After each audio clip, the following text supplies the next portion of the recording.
Hello everyone, most welcome our YouTube channel એજ job update પર. આપણે લેબ ટેકનિશિયનના 26 ચેપ્ટર કમ્પ્લીટ કર્યા.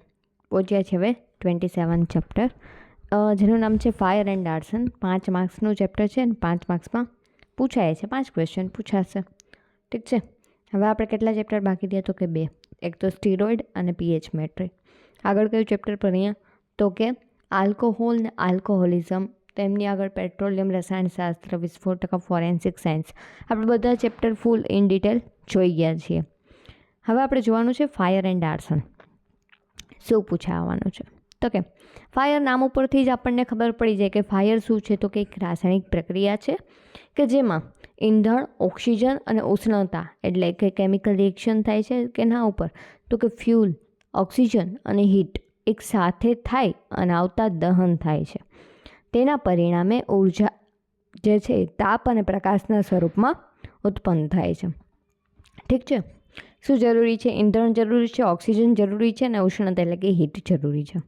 સરળ શબ્દમાં કહીએ તો કે જ્યારે કોઈ પદાર્થ ઓક્સિજનની હાજરીમાં દહન પામે, તાપ અને પ્રકાશ ઉત્પન્ન કરે તો તેને આગ અથવા તો ફાયર કહેવામાં આવે છે.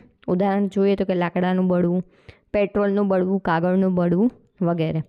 ફાયર માટેની જરૂરી 3 તત્વો કયા છે તો કે ઈંધણ, ઓક્સિજન અને ઉષ્ણતા એટલે કે હીટ. હવે તમને એમ થાય કે ઈંધણ કેમ તો કે જો કોઈ પણ વસ્તુ જે છે એને જ્યાં સુધી તમે ઈંધણ નહીં આપો, લાકડું છે તો લાકડું હશે તો સળગશે, લાકડું નહીં હોય તો કેમ સળગશે? પેટ્રોલને સળગવા માટે એમાં થોડુંક પેટ્રોલ જોશે તો એ સળગી શકશે, નહીંતર એ સળગી શકશે નહીં.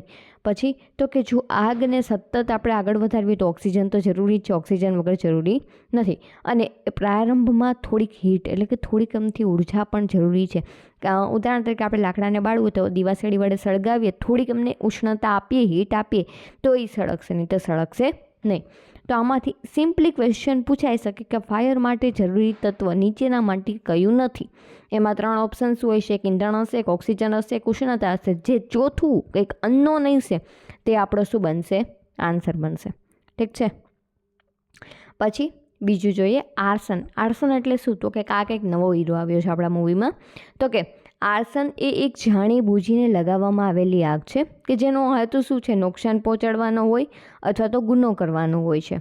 તેને ફાયરનો ક્રિમિનલ એક્ટ પણ કહેવામાં આવે છે. આપણે ઘણી વખત આ બધું તો બીજી વખત છે. આપણે શું હોય તો કે મુખ્યત્વે કેવું હોય, ખેતી હોય ને એમાં પોતે વીમો લીધેલો હોય, પછી શું કરે? પાકને જાણી બૂજીને આગ લગાડી દે. એટલે શું થશે? પછી પાક હોય ને એમાંથી અડધું તો પાક પોતે વેચી નાખે, પણ જે વધેલો બધું હોય ને ડુંડા હોય એવું બધું, ખબર નથી મને તો ખાસ, પણ એવું બધું ટૂંકમાં વધ્યું હોય એમને એ લોકો આગ લગાડી દે, એના ફોટોઝ ક્લિક કરી લે ને પછી શું એ લોકોને વીમા કંપનીને એવું કહેવા થાય કે આમાં શું છે તો કે ભાઈ અમારો પાક જે છે એમાં આગ લાગી ગઈ એટલે અમને નુકસાન થયું છે, હવે તમે એમનું વળતર આપો. મુખ્યત્વે આવું વધારે થતું હોય. પછી આપણે ક્રાઇમ પેટ્રોલ છે, CID વગેરેમાં આપણે જોઈએ કે આમ દુશ્મનીની વાળી નીતિ હોય કે એવું કંઈ હોય તો શું કરે તો કે મકાનને આગ લગાડી દે, અથવા તો કોઈ સબૂત હોય કે કોઈ પણ દસ્તાવેજ છે એને નાશ કરવા માટે આવું થાય. ઠીક છે. સરળ શબ્દમાં કહીએ તો કે જ્યારે કોઈ વ્યક્તિ ઈરાદાપૂર્વક કોઈ ઇમારત, વાહન, મિલકત વગેરેને નુકસાન પહોંચાડવા માટે આગ લગાવે તો તેને શું કહેવામાં આવે છે? આર્સન કહેવામાં આવે છે. ઉદાહરણ તરીકે વીમા રકમ મેળવવા માટે દુકાન સળગાવી દેવી. જો મેં તમને ખેતીનું કીધું એના બદલે અહીંયા શું છે? દુકાનવાળું એક્ઝામ્પલ લીધું છે. પછી સાક્ષી પુરાવા નષ્ટ કરવા માટે ઘરને સળગાવવું. પછી રાજકીય હુલ્લડમાં જાહેર સંપત્તિ સળગાવવી. હવે ફરક શું છે ફાયરનો અને આર્સનનો તો કે સ્વભાવ શું તો કે કુદરતી કે અકસ્માત જન્ય હોઈ શકે છે. આર્સન તો કે ઈરાદાપૂર્વક જ હોય છે. કારણ શું હોય? શોર્ટ સર્કિટ છે, ગેસ લીકેજ છે, અકસ્માત છે. આર્સનમાં ગુનો, બદલા લેવાની ભાવના જે હોય, પછી વીમા, ફ્રોડ, પુરાવા નષ્ટ કરવા માટે. પ્રકાર કુદરતી ઘટના ફાયર છે. આર્સન શું છે? ફોજદારી ગુનો છે. તપાસ માટે ફાયર ઇન્વેસ્ટિગેશન થાય છે અને આમાં આર્સન ઇન્વેસ્ટિગેશન થાય છે. ઠીક છે. હવે જોઈએ કે આગનું મૂળ તત્વ અને દહન પ્રક્રિયા. તો કે આગ એટલે દહન થાય કે એક એવો ઓક્સિડેશન પ્રક્રિયા છે કે જેમાં કોઈ પણ પદાર્થ ઈંધણ એટલે કે ઓક્સિજન સાથે મળી અને તાપ અને પ્રકાશ ઉત્પન્ન કરે છે. કેવી પ્રક્રિયા છે? ઓક્સિડેશન પ્રક્રિયા છે. આ ખાસ યાદ રાખવાનું છે. રાસાયણિક પ્રક્રિયા જોઈએ તો કે ફ્યુલ છે ને ઓક્સિજન મળે એટલે શું થશે? CO2 + H2 + energy. એનર્જી કયા સ્વરૂપે હશે? હીટ અને લાઇટ સ્વરૂપે હશે. ઉદાહરણ તરીકે મિથેન બળે છે, આપણે માનો કે ફ્યુલમાં મિથેન છે, તો CH4+2O2 it gives CO2+2H2O plus energy. ઠીક છે. પછી આપણે જોઈએ fire triangle, most MP question. આમાંથી 5માંથી એક ક્વેશ્ચન હશે ને હશે જ. ફાયર ટ્રાયંગલ એના માટે જરૂરી છે તો કે આગ લાગવા માટે આપણે જોયું કે એમાં શું 3 વસ્તુ જરૂરી છે? ફ્યુલ છે, ઓક્સિજન છે અને ત્રીજું હીટ અથવા તો ઉર્જા અથવા તો ઉષ્ણતા. ઈંધણ એટલે તો કે જે બળે છે તે, કેમ કે લાકડું છે, પેટ્રોલ છે, કાગળ છે. ઓક્સિજન તો કે દહન માટે જરૂરી વાયુ છે, 21% જેટલો ઓક્સિજન છે વાતાવરણમાં હોય છે. ઉષ્ણતા તો કે ઈંધણને પ્રજ્વલિત કરવા માટેની જરૂરી ઉર્જા જે શરૂઆતમાં દેવામાં આવે છે. આ ત્રણેય મળીને શું બનાવે છે? તો કે ફાયર ટ્રાયંગલ બનાવે છે અને ફાયર એક્સટિંગ્યુશિંગ પ્રિન્સિપલ કહેવામાં આવે છે તેને. આગ દરમિયાન થતી રાસાયણિક અવસ્થા શું છે? તો કે મુખ્યત્વે 3 પ્રકારની અવસ્થા જોવા મળે છે અથવા તો 3 ભાગમાં તેમને વહેંચવામાં આવે છે. પહેલું છે પ્રી હીટિંગ સ્ટેજ. તો પ્રી હીટિંગ સ્ટેજમાં શું થાય? તો કે ઈંધણ ધીમે ધીમે ગરમ થાય છે. ઈંધણની અંદર જે ભેજ રહેલો છે, પાણીનો ભાગ છે, દૂર થાય છે અને ગેસ અને વરાળ શું થશે? તો કે બહાર નીકળશે. ઠીક છે. 3 તબક્કા છે. પહેલા તબક્કાનું નામ શું છે? Pre heating stage. ઠીક છે. પછી ફાયર ટ્રાયંગલ આપણે એક જોઈએ. ફાયર ટ્રાયંગલમાં કયા 3 હતા? તો કે એક તો છેલ્લે હતું ઉષ્ણતા અથવા તો હીટ, સેકન્ડ નંબરમાં હતું ઓક્સિજન અને પહેલા નંબરમાં હતું ફ્યુલ. ઠીક છે. આગ દરમિયાન થતી રાસાયણિક અવસ્થામાં પહેલી છે પ્રી હીટિંગ સ્ટેજ. ઈંધણને ગરમ થાય છે, એમાંથી ભેજ દૂર થાય છે અને ગેસ અને વરાળ બહાર આવે છે. બીજો તો કે પ્રજ્વલન તબક્કો, ઇગ્નિશન સ્ટેજ. તો કે ઈંધણનું તાપમાન પ્રજ્વલન તાપે પહોંચી જાય છે અને દહન શું થાય છે? શરૂ થાય છે.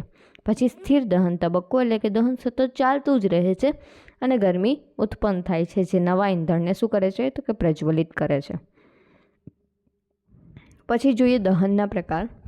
તો કે એમાં પહેલું છે ધીમું દહન. તો કે ધીમે ધીમે ઓક્સિડેશન થાય અને ઉદાહરણમાં લોખંડનું જંગ લાગવું. પછી બીજું છે તીવ્ર દહન, એટલે કે ઝડપી થતી અને ઉર્જા ઉત્પન્ન કરતી પ્રક્રિયા, ઉદાહરણ તરીકે પેટ્રોલનું બળવું. ત્રીજું સ્વપ્રેરિત દહન, એટલે કે સ્વયં પોતાની રીતે જ આગ લાગે એમાં, તો કે ફોસ્ફરસનું બળવું. ચોથું છે વિસ્ફોટક દહન, તો કે અતિ ઝડપી અને તીવ્ર દહન, વિસ્ફોટકો ફાટવા. પછી આગના ઉત્પન્ન કરતા પદાર્થો, તો કે કાર્બન ડાયોક્સાઇડ છે એ સંપૂર્ણ દહનનો સ્ત્રોત છે અને અસર શું? તો કે નોન ટોક્સિક હોય છે. કાર્બન મોનોક્સાઇડ અપૂર્ણ દહન કરે છે અને ઝેરી વાયુ ઉત્પન્ન કરે છે. H2O હાઇડ્રોજન ધરાવતા ઈંધણમાંથી ભેજ સ્વરૂપે દૂર થાય છે.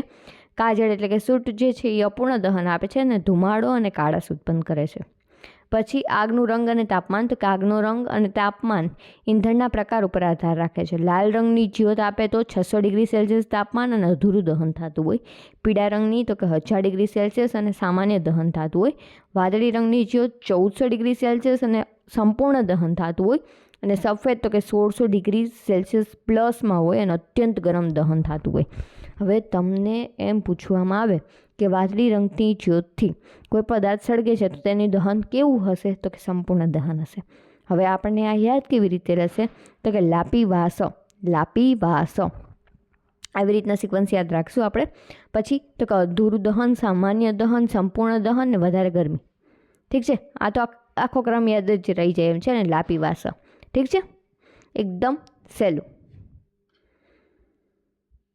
પછી છે આગ બુઝાવવાની રાસાયણિક રીતો.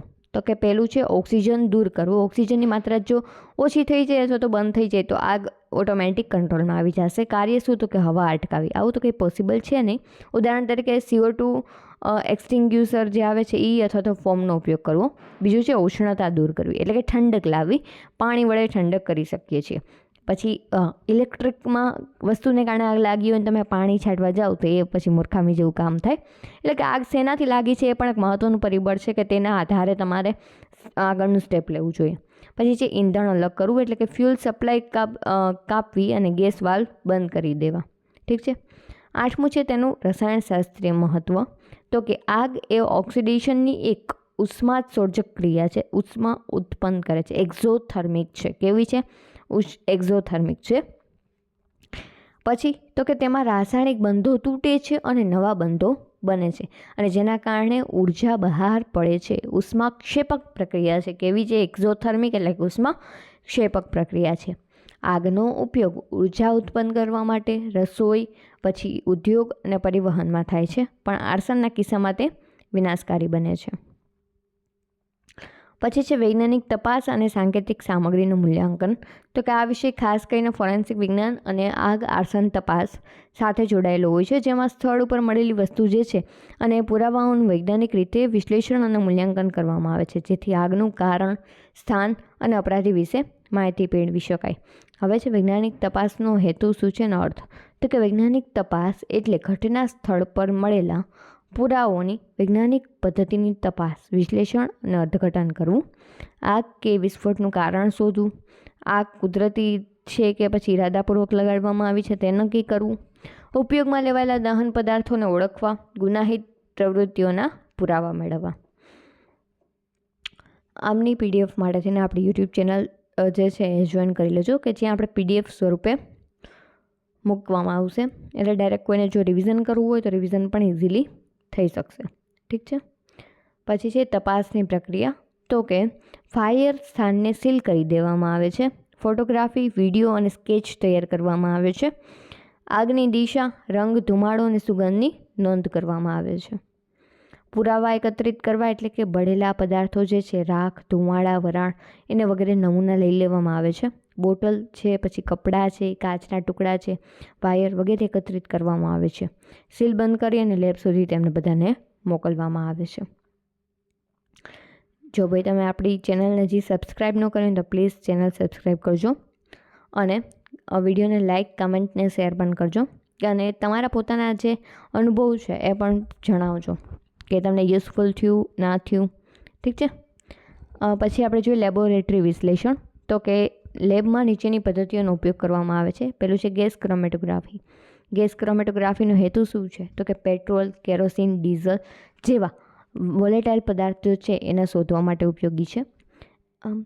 આપણે જે ફોરેન્સિક સાયન્સવાળો ટૉપિક હતો ને તેમાં પણ આપણે ગેસ ક્રોમેટોગ્રાફીને બધું આવશે. હવે તમને એમ થાય કે મેડમ એ જ ચેપ્ટર તો બહુ નાનું હતું, 10 માર્ક્સનું તો 10 ક્વેશ્ચન પૂછાવાના હતા, પણ એમાંથી કેમ 10 ક્વેશ્ચન પૂછાઈ શકે? તો એમાં શું થશે તો કે આ બધાના જે રિલેટેબલમાં ફોરેન્સિકને રિલેટેડ હશે એ ક્વેશ્ચન પણ એ ફોરેન્સિક સાયન્સના ગણીને પૂછી શકે છે. ઠીક છે.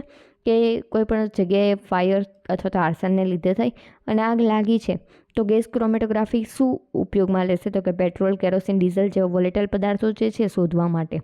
આમાં ખાસ શું છે? વોલેટાઇલ પદાર્થને લીધે ગેસ ક્રોમેટોગ્રાફી ઉપયોગી છે. આટલું જ છે. પછી છે FTIR એટલે કે Fourier transform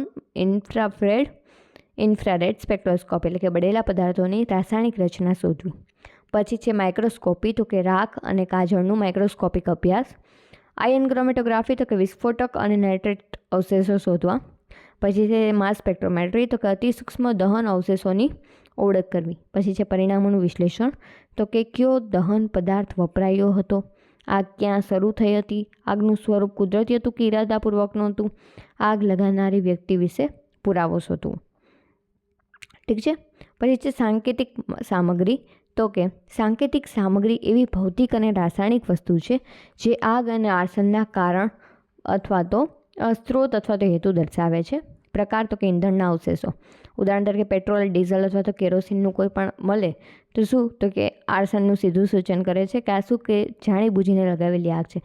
okay, petrol, diesel અને કેરોસીન તમે કોઈ પણ વસ્તુએ આગ લાગી હોય તમે ત્યાં એના નમૂના જુઓ તો તમને ખબર પડી જશે કોઈ પેટ્રોલ ડીઝલ લગાડેલું છે અને પછી શું? તો કે દિવાસળી મૂકી છે અને આગ લાગી છે.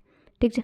પછી ધુમાડો અને રાખ, તો કે કાજળ, ધૂળ અને કાર્બન, તો કે દહનના તાપમાન અને પ્રકારની જાણ આપે છે. આપણે કીધું કે ધુમાડો હોય એટલે કે અપૂર્ણ દહન થયેલું હોય તો કયા પ્રકારનું જ્યોત આપશે એના આધારે તમે જાણી શકો છો. પછી છે ગળેલા ધાતુના ટુકડા, તો કે તાર, વાયર, ધાતુ, તો કે શોર્ટ સર્કિટ કે વિસ્ફોટ સૂચવે છે. કેમ? તો કે ત્યાં ધાતુના ટુકડાઓ પડેલા છે. પછી કાચના ટુકડા, તો કે વિન્ડો કે બોટલના, તો કે વિસ્ફોટ કે દબાણમાં ફેરફાર દર્શાવે છે. કારણ કે અંદર જો દબાણમાં ફેરફાર થયું હશે તો જ કાચ જે છે એ તૂટીને બહાર આવ્યો હશે. એટલે કે દબાણને કારણે થઈને આર્સનની ટ્રાય કરવામાં આવી છે. પછી માનવ અવશેષો જેવા કે છે વાળ, હાડકાં, તો કે માનવ ઉપસ્થિતિ અને મૃત્યુની જાણ આપે છે. પછી છે કપડાં અને વાંસના અવશેષો, તો કે ઈંધણની ગંધ અને આર્સનનો ઇશારો આપે છે. પછી જોઈએ તો કે સાંકેતિક સામગ્રીનું મૂલ્યાંકન. તો કે મૂલ્યાંકનનો અર્થ શું છે? તો કે એકત્રિત કરેલા પુરાવાઓને વૈજ્ઞાનિક રીતે વિશ્લેષિત કરી અને તથ્યોની સ્થાપના કરવી. મૂલ્યાંકન દરમિયાન શું ધ્યાનમાં લેવામાં આવે છે તો કે સ્થળનું સ્વરૂપ કેવું છે, તો કે ઉદ્યોગ, રહેણાંક કે વાહન છે, ઈંધણનો પ્રકાર કેવો છે, પેટ્રોલ છે, પ્લાસ્ટિક છે, કાપડ છે કે કાગળ છે, પછી દહનનું સ્ત્રોત તો કે મીણબત્તી છે, શોર્ટ સર્કિટ કે બાહ્ય તાપ છે કોઈ, પછી છે દહન અવશેષોની રાસાયણિક રચના તો કે GCMS દ્વારા આપણે જાણી શકીએ છીએ. પછી છે પુરાવાઓ વચ્ચેનો સંબંધ, તો કે વૈજ્ઞાનિક પુરાવાઓ પરથી તારણ કાઢવામાં આવે છે કે આગ કુદરતી હતી કે આરસન હતી, કયો પદાર્થ ઉપયોગમાં લેવાનો હતો, પછી આંશિક વ્યક્તિ કે કારણ શું હોઈ શકે. એમ ઉદાહરણ જોઈએ તો કે એક મકાનમાં આગ લાગી છે, રાખમાંથી પેટ્રોલના અવશેષ મળી ગયા એટલે આપણને ખબર પડી ગઈ કે શું છે, અને નજીકમાં પ્લાસ્ટિકની બોટલ અને વાંસના ચિહ્નો મળ્યા એટલે લેબમાંથી શું તમને ખબર પડશે તો કે હાઇડ્રોકાર્બનમાં વોલેટાઇલ લિક્વિડ હતું. પરિણામે આરસન છે એવું જાણી બૂજીને આપણને આગ લગાડેલી છે એવું ખબર પડશે. નિષ્કર્ષ તો કે વૈજ્ઞાનિક તપાસ અને સાંકેતિક સામગ્રીનું મૂલ્યાંકન એ ફોરેન્સિક તપાસનો અગત્યનો ભાગ છે. પછી તો કે તેના આધારે આગનું સાચું કારણ, શરૂઆતનું સ્થળ અને ગુનાહિત પ્રવૃત્તિની પુષ્ટિ થાય છે, જે ન્યાય માટે અત્યંત મહત્વપૂર્ણ હોય છે. પછી આગના કેસોનું સંચાલન તો કે આ વિશે ફોરેન્સિક વિજ્ઞાન અને ફાયર ઇન્વેસ્ટિગેશનનો છે અને ખૂબ મહત્વપૂર્ણ છે. તો કે આગના કેસોનું અર્થ અને તેના હેતુ જોઈએ તો કે આગના કેસોનું સંચાલન એટલે આગની ઘટનાને લગતા તમામ તબક્કાઓનું યોગ્ય નિયંત્રણ, તપાસ, દસ્તાવેજીકરણ અને પુરાવા વ્યવસ્થાપન કરવું, જેથી સાચું કારણ શોધી શકાય અને જો ગુનો હોય તો આરોપીને ન્યાય મળે. પછી છે એના હેતુ શું છે તો કે માનવ જીવન અને સંપત્તિનું રક્ષણ કરવું, આગનું કારણ શોધવું, પુરાવાઓની સુરક્ષા અને વૈજ્ઞાનિક તપાસ કરવી, ન્યાયિક પ્રક્રિયામાં વિશ્વસનીય રિપોર્ટ રજૂ કરવા. આગના કેસનું સંચાલનના મુખ્ય તબક્કા કયા તો કે પહેલું છે આપાતકાલીન પ્રતિસાદ, કે સૌથી પહેલું કામ શું કરવાનું તો કે આગને નિયંત્રણમાં લેવાનું. પછી તો કે ફાયર બ્રિગેડ અથવા તો રેસ્ક્યુ ટીમને બોલાવવાની, માનવ જીવન બચાવવાનું અને આસપાસની સંપત્તિને સુરક્ષિત કરવાની. આગ બુઝાવ્યા પછી વિસ્તારને શું કરવાનું સીલ કરી દેવાનું, જેથી પુરાવાઓ કોઈ નષ્ટ કરી શકે નહીં. પછી છે સ્થળનું નિરીક્ષણ, તો કે ફોરેન્સિક નિષ્ણાંતો અને ફાયર ઇન્વેસ્ટિગેટર્સ દ્વારા આગ શરૂ થયેલ સ્થાન શોધવામાં આવે છે. ધુમાડા, રાખ, કાજળ, ગરમીના નમૂનાઓને એકત્રિત કરવામાં આવે છે. ફોટોગ્રાફ, વિડીયો અને સ્કેચ તૈયાર કરવામાં આવે છે. દ્રશ્ય પુરાવા અને સાક્ષીઓના નિવેદન લેવામાં આવે છે. પુરાવાઓ એકત્રિત અને સંગ્રહ, તો કે પ્રકાર તો કે ભૌતિક પુરાવા, ઉદાહરણ તો કે રાખ, કાપડ, તૂટેલા કાચ, વાયર. મહત્વ તો કે દહનનો પ્રકાર બતાવે છે. રાસાયણિક પુરાવા જેવા કે પેટ્રોલ, કેરોસીન, પ્લાસ્ટિક અવશેષ. મહત્વ શું તો કે ઈંધણનો સ્ત્રોત બતાવે છે. જૈવિક પુરાવા જેવા કે માનવ અવશેષ છે, વાળ, લોહી. તો કે પીડિત કે આરોપીને ઓળખવા માટે. દસ્તાવેજના પુરાવા તો કે ઇન્સ્યોરન્સ છે, માલિકી છે, ફરિયાદ માટે. અને આર્સનનો હેતુ બતાવે છે. દરેક પુરાવાને લેબલ, સીલ અને દસ્તાવેજીકૃત અને ફોરેન્સિક લેબમાં મોકલવામાં આવે છે. વૈજ્ઞાનિક તપાસમાં શું તો કે ફોરેન્સિક લેબોરેટરીમાં વિવિધ પરીક્ષણો થાય છે. હવે અહીંયા ગેસ ક્રોમેટોગ્રાફી આપણને ખબર છે વોલેટાઇલ ઈંધણ માટે. FTIR તો કે બળેલા પદાર્થની રાસાયણિક રચના શોધવા માટે. ઇન્ફ્રારેડ સ્પેક્ટ્રોસ્કોપી આવે એટલે આપણને ખબર છે કે બંધારણની માહિતી આપે. માઇક્રોસ્કોપિક એનાલિસિસ તો કે રાખ અને કાજળના કણોનું અભ્યાસ માટે. આયન ક્રોમેટોગ્રાફી તો કે વિસ્ફોટના તત્વો શોધવા માટે થઈને. આયન કયા કયા ત્યાં અવેલેબલ હતા. DNA અને સેરોલોજી તો કે પીડિત અથવા તો આરોપીની ઓળખ કરવા માટે. કેમ તો કે વધારે પડતું આર્સન, વધારે પડતી આગ લાગી હોય તો મનુષ્યને ઓળખવું આપણે મુશ્કેલ થઈ પડે. હમણાં જ જે પ્લેન ક્રેશ થયું હતું કે તેમાં DNA દ્વારા માણસને ઓળખવામાં આવ્યા હતા, ખબર છે ને. પછી છે રિપોર્ટ તૈયાર કરવા, તો કે ફોરેન્સિક નિષ્ણાંતો દ્વારા વિગતવાર ફાયર ઇન્વેસ્ટિગેટર દ્વારા રિપોર્ટ તૈયાર થાય છે, જેમાં શું હોય છે તો કે આગનો સ્ત્રોત, તેની દિશા કઈ હતી, પછી ઉપયોગમાં લેવાયેલા દહનના પદાર્થ કયા કયા હતા, આગનો પ્રકાર કયો હતો, વૈજ્ઞાનિક પુરાવાઓનું વિશ્લેષણ કરવામાં આવે છે અને તારણ અને ભલામણો રજૂ કરવામાં આવે છે. પછી તો કે કાનૂની કાર્યવાહી, લીગલ એક્શન લેવામાં આવે છે. તો કે જે રિપોર્ટ જે છે એ પોલીસ અને કોર્ટમાં રજૂ કરવામાં આવે છે. જો આર્સન છે એવું સાબિત થાય તો આરોપીને IPC કલમ 435થી લઈને 438 સુધી ગુનામાં દાખલ કરવામાં આવે છે. ફોરેન્સિક નિષ્ણાંત જે છે એ સાક્ષી તરીકે કોર્ટમાં પુરાવાઓ આપે છે. નેક્સ્ટ છે આગના કેસોના સંચાલન દરમિયાન ધ્યાનમાં લેવાની બાબતો, તો કે સ્થળ સુરક્ષિત રાખવું જોઈએ. કોઈપણ વ્યક્તિને પુરાવા સાથે છેડછાડ ન કરવા દેવી જોઈએ. નમૂનાઓની ચેઇન ઓફ કસ્ટડી જાળવવી જોઈએ. દસ્તાવેજીકરણ સંપૂર્ણ રાખવું જોઈએ. ફોટો છે, નોટ્સ છે, સ્કેચ છે વગેરે એમનો ઉપયોગ કરવો જોઈએ. પછી નિષ્પક્ષતા રાખવી જોઈએ અને સહયોગી ટીમવર્ક જે છે, ફાયર ડિપાર્ટમેન્ટ છે, પોલીસ છે, ફોરેન્સિક નિષ્ણાંત છે, ઇન્સ્યોરન્સ ટીમ છે વગેરે સહયોગથી કામ કરવું જોઈએ. પછી છે આગના કેસોનું સંચાલન અને નીતિગત મહત્ત્વ. તો કે વૈજ્ઞાનિક રીતે પુરાવા એકત્રિત કરવાથી ન્યાયિક વિશ્વસનીયતા શું થાય છે? તો કે વધારે છે. યોગ્ય સંચાલનથી આર્સન કેસોમાં ગુનેગાર ઓળખવા સરળ બને છે. અકસ્માતી આગ અને ઇરાદાપૂર્વક લગાવેલી આગ વચ્ચે ભેદ સ્પષ્ટ જાણી શકાય છે. કન્ક્લુઝન. તો કે આગના કેસોના સંચાલન એ બહુ તબક્કાવાર વૈજ્ઞાનિક પ્રક્રિયા છે, જેમાં ફાયર કંટ્રોલ છે, પુરાવા સંગ્રહ છે, ફોરેન્સિક વિશ્લેષણ છે અને કાનૂની રિપોર્ટિંગ ચારેય એકબીજા સાથે જોડાયેલા હોય છે. તેથી યોગ્ય કામગીરીથી માનવ જીવન બચાવી શકાય છે અને ગુનેગારને દંડ મળી શકે છે અને ન્યાય સુનિશ્ચિત થાય છે. PDF માટે આપણી ટેલિગ્રામ ચેનલ જે છે એ જોઈન કરવાની રહેશે.